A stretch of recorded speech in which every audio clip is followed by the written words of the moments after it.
आप सभी भक्तों का हार्दिक स्वागत है आज के श्रीमद् भगवद गीता के डिस्कशन। तो आज हम लोग चर्चा कर रहे हैं श्रीमद् भगवद गीता यथारूप तीसरा चैप्टर और श्लोक संख्या 8 पे हम लोग पढ़ेंगे। तो लास्ट टाइम श्लोक नंबर 6 और 7 पे चर्चा किया।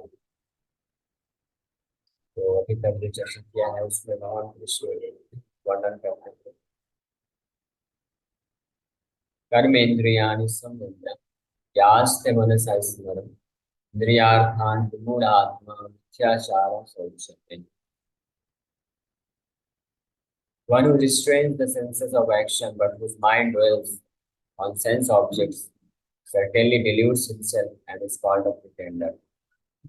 जो व्यक्ति इंद्रियों के कार्यों को तो त्याग देता है, तो कर्म करना छोड़ देता है, लेकिन उसका मन अभी भी विषय वस्तुओं को भोग करने में भ्रमण करता रहता है, उसको बोलते हैं प्रिटेंडर यानी मिथ्याचारी।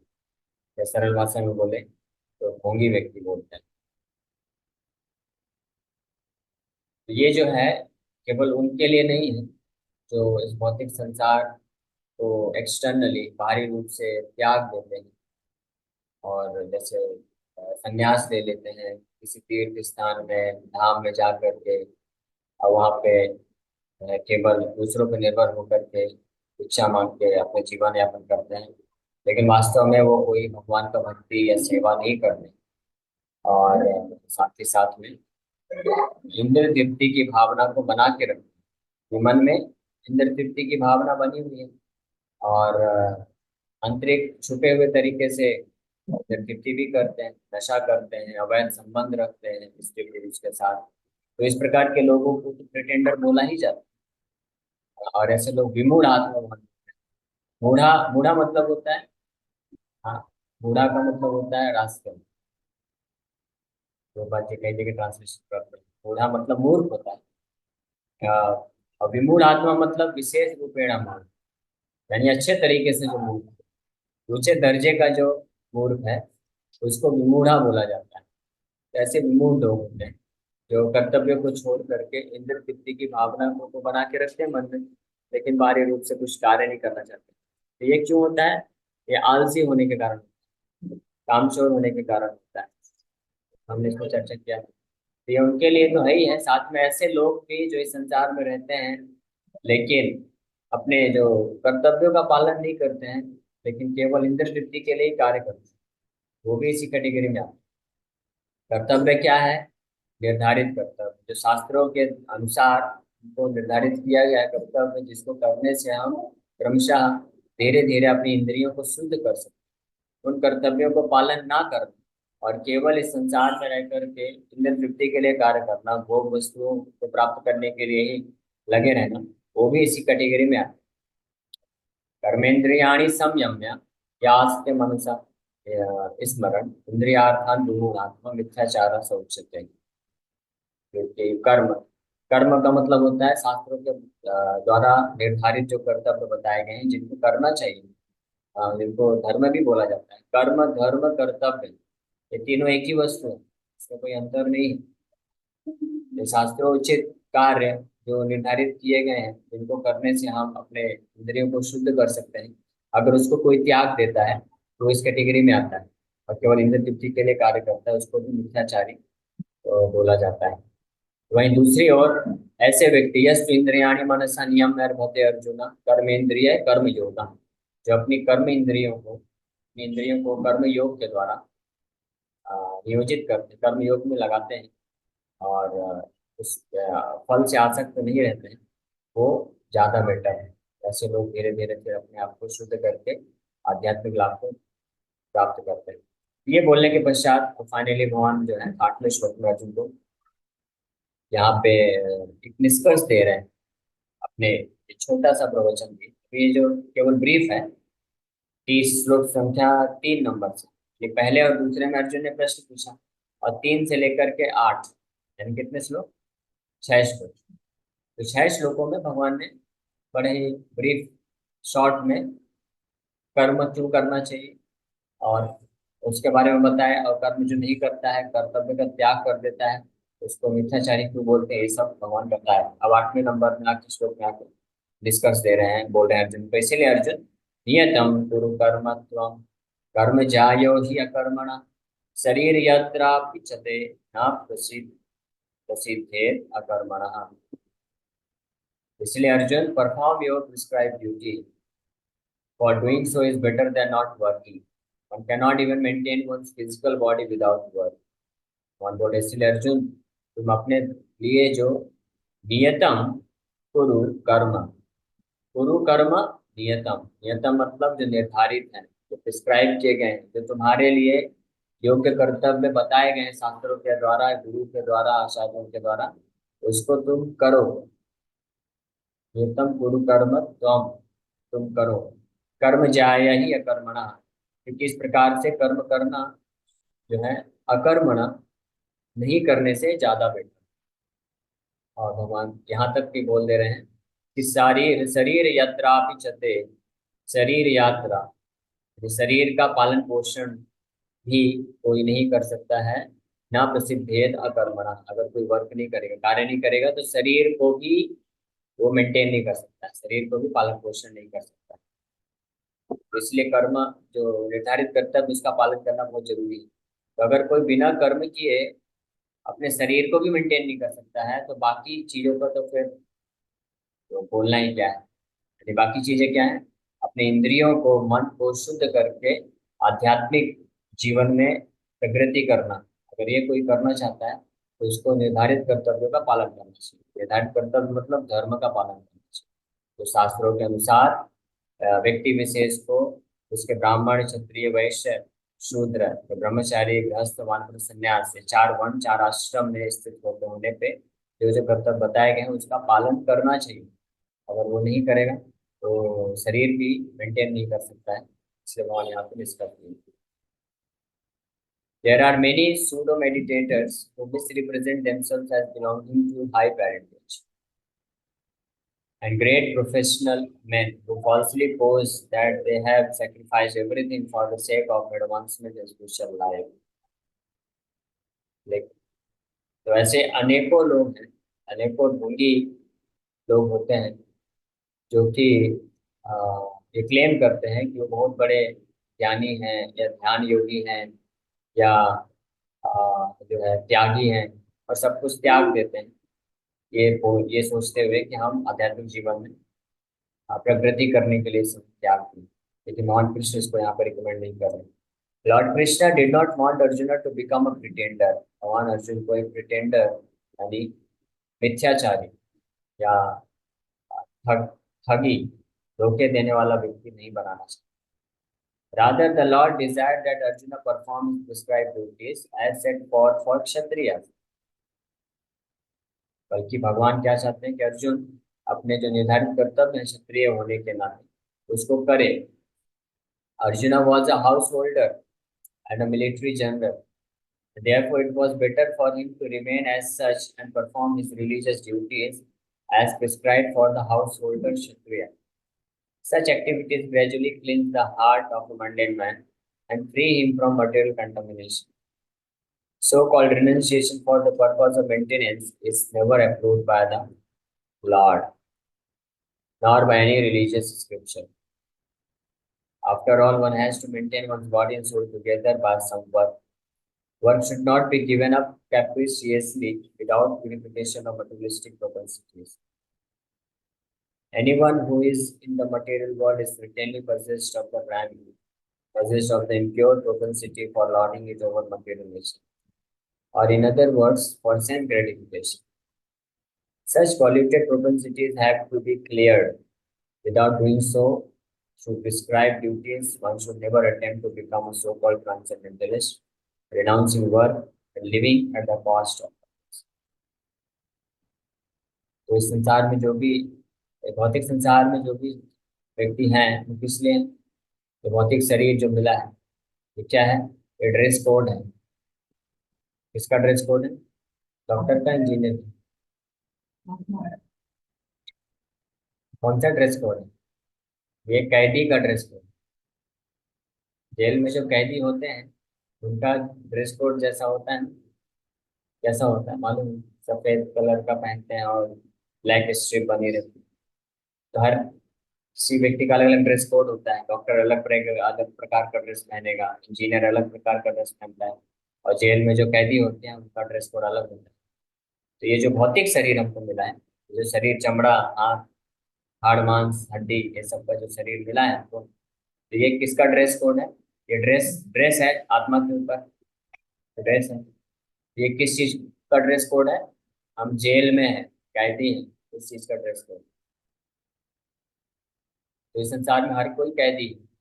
और किस चीज, क्यों कैदी है? क्योंकि एक ये प्रोपेंसिटी है, ये एक बीमारी है किसको, या बोल सकते हैं ये एक अपराध करने की प्रवृत्ति है। इस भौतिक संसार को भोग करने की, ईश्वर मन के भोग करने की प्रवृत्ति है। तो ये इसको ही इम्प्योरिटी बोलते हैं।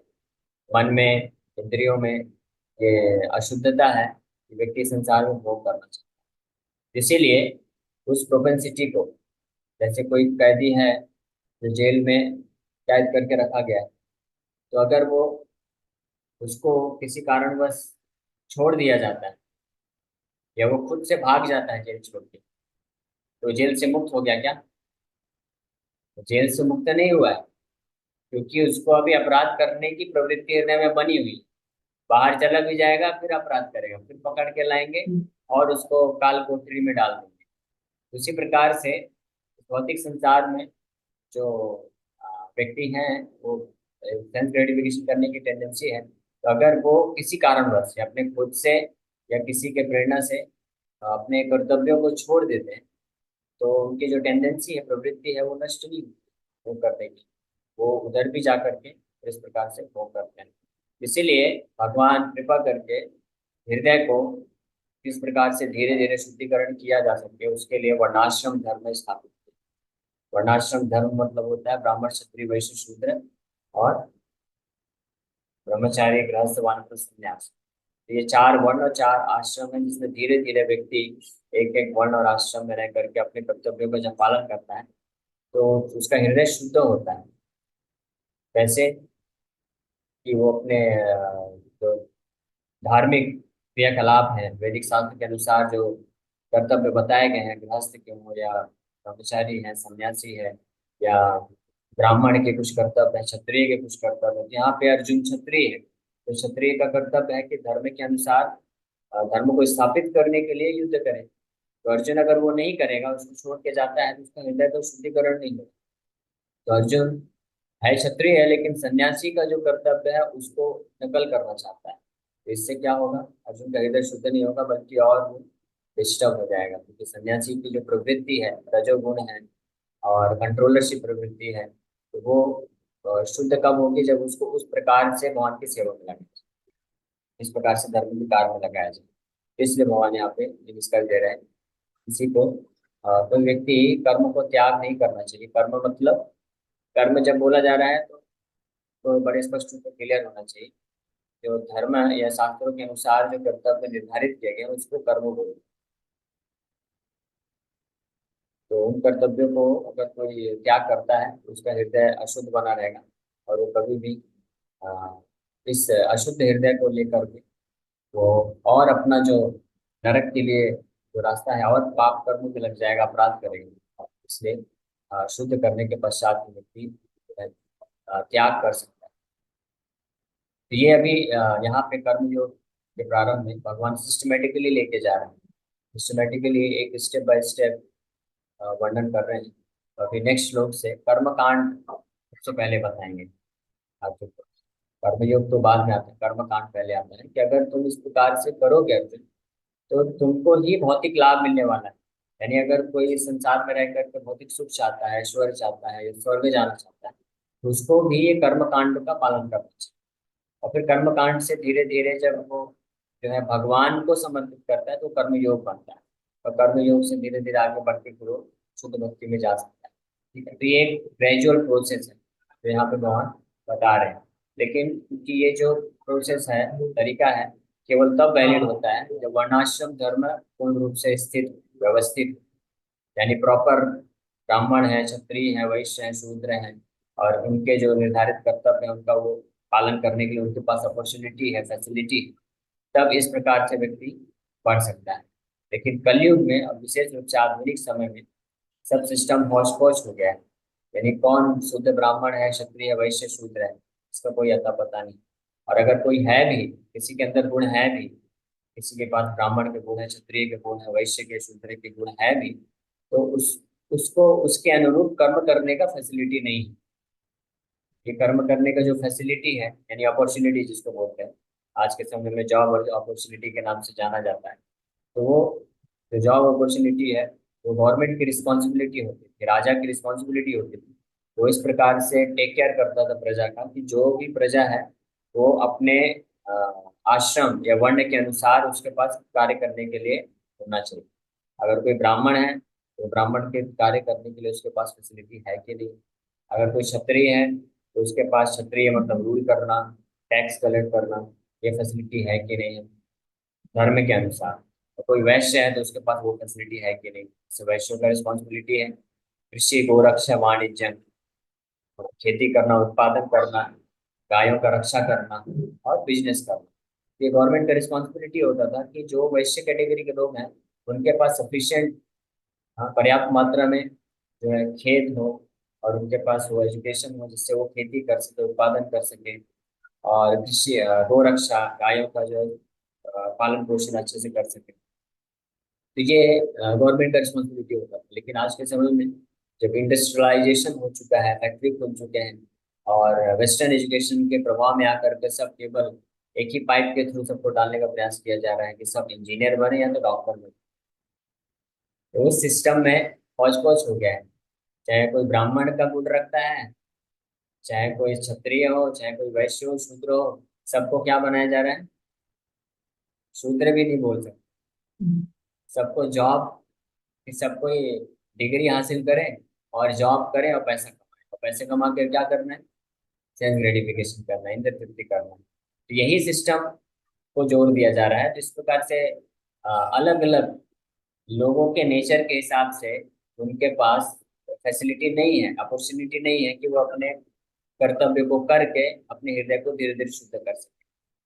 तो ये फैसिलिटी नहीं होने के कारण, आधुनिक समाज में हॉस्पिटल सिस्टम होने के कारण, भगवान श्री चैतन्य महाप्रभु के रूप में आकर के डायरेक्ट जो है, डायरेक्ट कृष्ण कॉन्शियसनेस, हरे हरे कृष्ण महामंत्र के द्वारा, ये हरिनाम संकीर्तन के द्वारा हरे कृष्ण मूवमेंट जो है, ये डायरेक्ट प्रोसेस है जिसके द्वारा व्यक्ति को अलग अलग वर्ण व्यवस्था के अनुसार, जैसे हम यहाँ पे बोल रहे हैं, कि अपने निर्धारित कर्तव्यों को पालन करते हुए, कोई ब्राह्मण, क्षत्रिय, वैश्य है तो अपने निर्धारित कर्तव्यों को पालन करते हुए धीरे धीरे हृदय को शुद्धिकरण करे, फिर वो जो है अंत में संन्यास लेके भक्ति योग को पूर्ण रूप से स्वीकार कर सकता है। लेकिन वो सिस्टम नहीं होने के कारण हम जिस अवस्था में हैं, इसलिए श्री चैतन्य महाप्रभु जब रामानंद राय से वार्तालाप कर रहे थे तो उन्होंने यही प्रश्न पूछा रामानंद राय को कि क्या तरीका है कि लोग जो है अपना हृदय को, जो भोग करने की प्रवृत्ति है, वो हृदय को शुद्ध करके वो आध्यात्मिक जगत में या आध्यात्मिक मार्ग में प्रगति कर सके।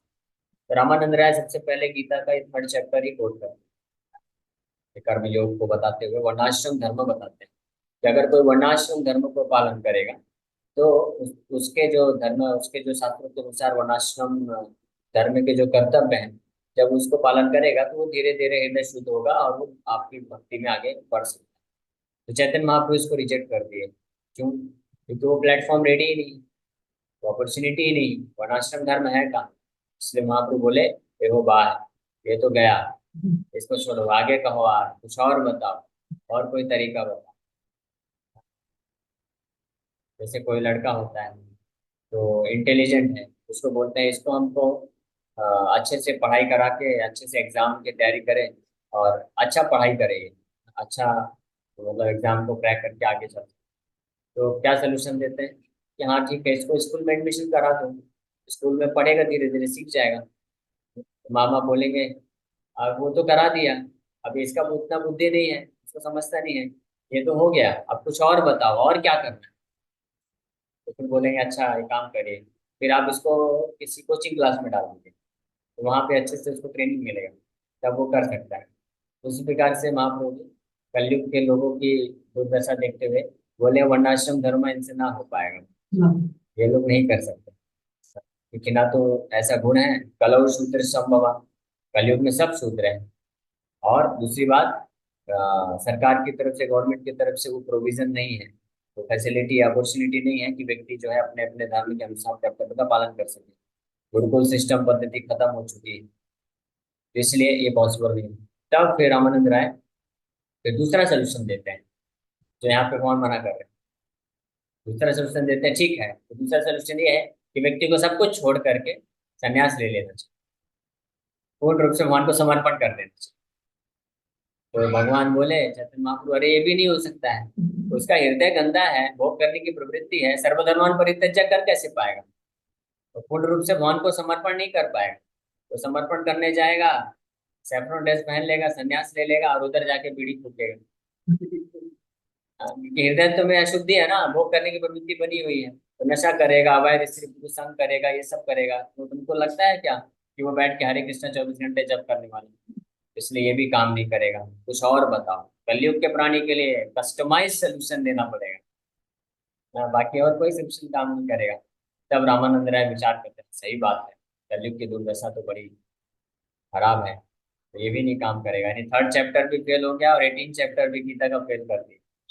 फिर फाइनली जो है वो बोले कि अपने स्थान में अपनी स्थिति में रहते हुए, जो जैसे कलयुग में जहाँ पे जैसी अवस्था में फंसा हुआ है, वहीं पे रहते हुए क्या करे, भगवान के बारे में श्रवण करे शुद्ध भक्तों से, और भगवान के नाम का जप और कीर्तन करे। तो ये करने से अपनी स्थिति में रहते हुए ही वो अपने हृदय को धीरे धीरे शुद्ध कर लेगा, और ऑटोमेटिकली जो है भगवान के धाम को जाने के लिए योग्य बन सकता है। तो ये ग्रेजुअल प्रोसेस जो कि पॉसिबल नहीं है करने के लिए, तो उसको करने की आवश्यकता नहीं है, फिर ये डायरेक्ट प्रोसेस अपनाया जा सकता है।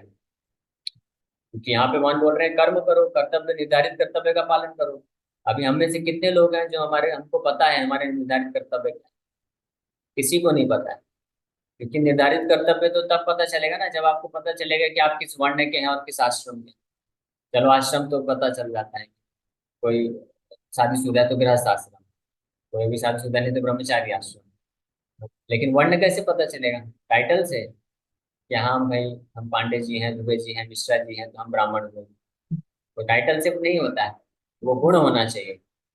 मान लीजिए किसी का गुण है भी, तो फिर निर्धारित कर्तव्य क्या है, वो पता होना चाहिए कि ब्राह्मण के क्या गुण होते हैं। षड कर्म निपुणो विप्रा, 6 कर्म बताए गए हैं, यजन याजन पठन पाठन दान पत्य प्रतिग्रह। ब्राह्मणों के ये 6 कर्म हैं। जो ब्राह्मण अपना पूरा डेली ये कर्म करता है वही ब्राह्मण है, और इस प्रकार से अपने आप को शुद्ध करके वो एडवांसमेंट कर सकता है। तो आप बताइए आज के समय में कौन ऐसा कर पाएगा?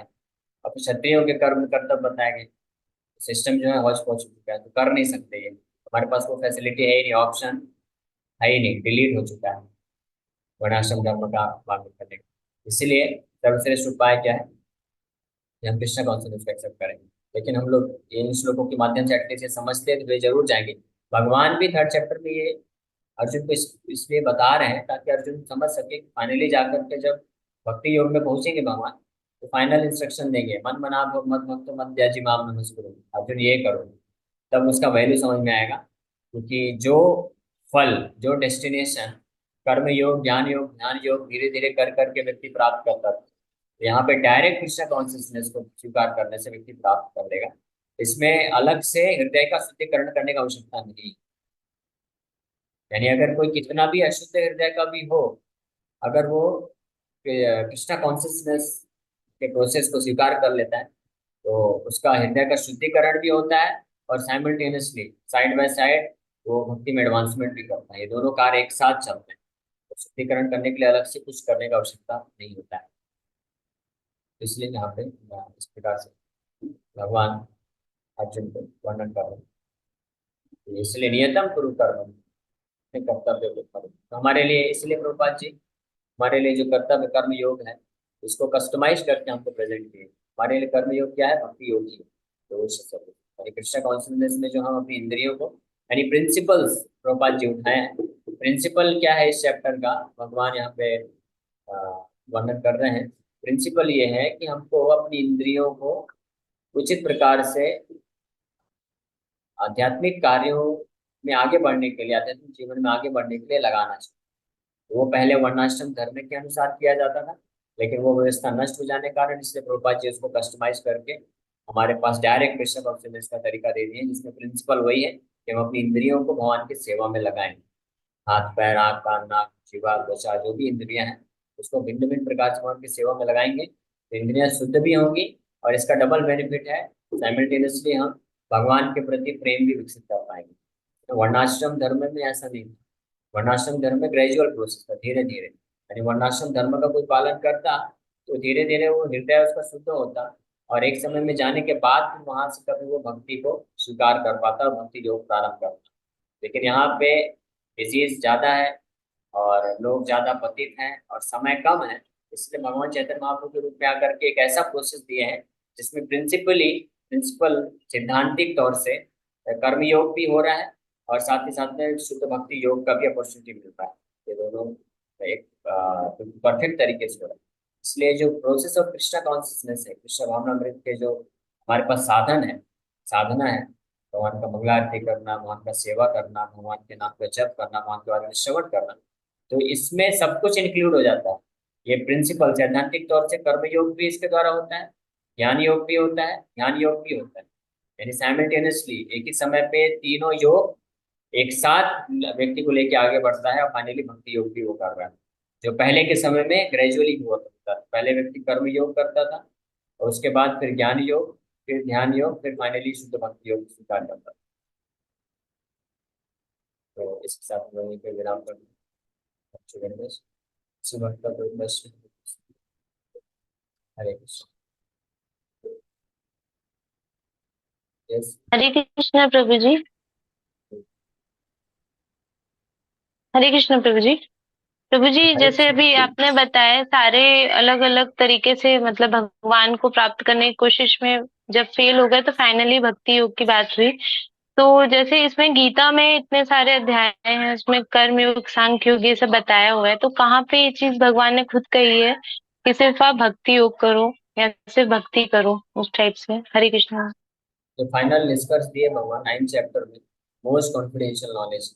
अर्जुन को बोलते हैं कि अर्जुन अभी तक मैं जो तुमको बताया वो गुह्य ज्ञान था, यानी कॉन्फिडेंशियल नॉलेज था। तो इसके बाद आगे वाले अध्याय में बताया कि गुह्यतर ज्ञान है, और 9वां अध्याय गुह्यतम ज्ञान है, मोस्ट कॉन्फिडेंशियल नॉलेज जो सबसे इंपॉर्टेंट नॉलेज। तो 9 चैप्टर के आखिरी श्लोक में जाके फाइनली भगवान ये बोले, और फिर पूरा गीता सुनाने के बाद 18वें अध्याय में फिर से भगवान रिपीट कर, अर्जुन मैं फिर से आपके हित के लिए फिर से बता देता हूँ कि करना क्या है।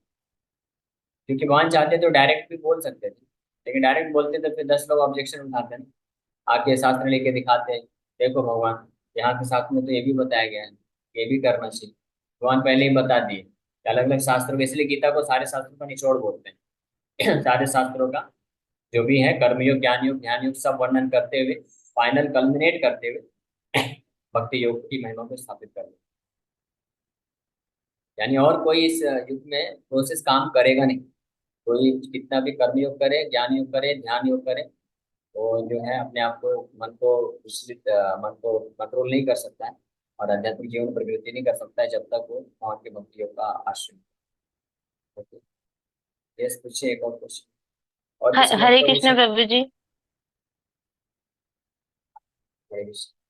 ठीक है, आप भी पूछिए लास्ट क्वेश्चन। हरे कृष्ण प्रभु जी। एक प्रश्न आता है बार बार कि भगवान स्वयं अर्जुन को बता रहे हैं पूरी गीता, तो भगवान सामने प्रस्तुत हैं, तो उससे पहले जब तक उन्हें पता नहीं था, सखा रूप में मानते थे, तब वो किसको मानते थे भगवान? हरे कृष्ण प्रभु जी। भगवान नारायण, नारायण को भगवान